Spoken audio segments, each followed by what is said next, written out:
Next, we have Chad Bishop. Chad, if you would stop up at the podium and tell us your name and address. Good evening. My name is Chad Bishop, and I live at 7405 South Valencia Drive here in Sioux Falls. I'd like to take this opportunity to once again request that you make both George Orwell's 1984 and Animal Farm required reading across the district for all juniors and seniors. I have done this multiple times before, but it seems especially relevant this week. I'm here to speak on the importance of our social studies curriculum and the necessity of including the study of propaganda within it.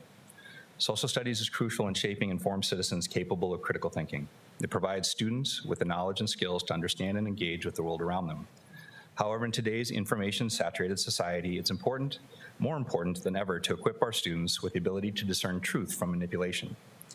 As someone with a background in telecommunications, I understand the importance of filtering out noise to improve clarity and quality of the signal. In the context of education, teaching students about propaganda acts as a critical filter, helping them to identify and focus on accurate and reliable information amidst the overwhelming noise. Propaganda is not just a relic of the past, but a present and pervasive element of our lives. From advertisements and news media to political messaging and social media, propaganda influences our thoughts and behaviors in subtle and overt ways. By teaching students about the techniques and purposes of propaganda, we arm them with the tools to critically analyze information they encounter daily. I previously testified at the hearing held by the Board of Education on the social studies curriculum standards accepted by the state. During that hearing, I advocated for including the portion of the previous standards specific to the study of propaganda to ensure its inclusion in the curriculum. Unfortunately, I was unsuccessful in that endeavor. Nevertheless, I believe it is crucial to revisit the topic and convince you that it should be included even if not explicitly required. Including the study of propaganda in the new curriculum would help students develop essential skills, critical thinking. They learn to question and evaluate the sources and intentions behind the information. Media literacy. They become adept at identifying bias and misinformation. Historical perspective.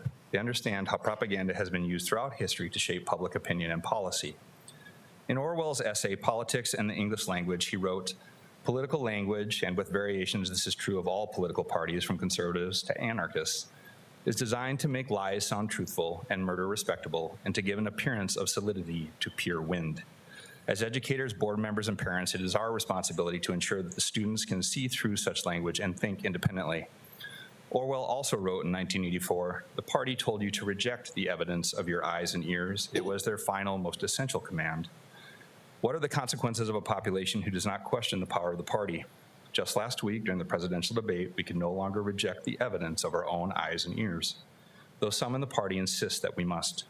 A carefully crafted propaganda campaign run by the White House, the DNC, presumably others, assured the American public in general, and Democratic primary voters specifically, that our current president is sharp as a tack.